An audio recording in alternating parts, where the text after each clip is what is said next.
माघ कृष्ण प्रतिपदा या तिथीला श्री गुरु प्रतिपदा असं म्हटलं जातं आणि याचं कारणही तसंच आहे।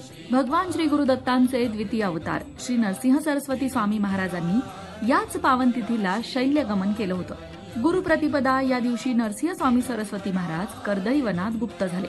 निजगमनात जाताना स्वतःच्या निर्गुण पादुका स्वामींनी श्री क्षेत्र गाणगापूर इथे सेवेकरता ठेवल्या।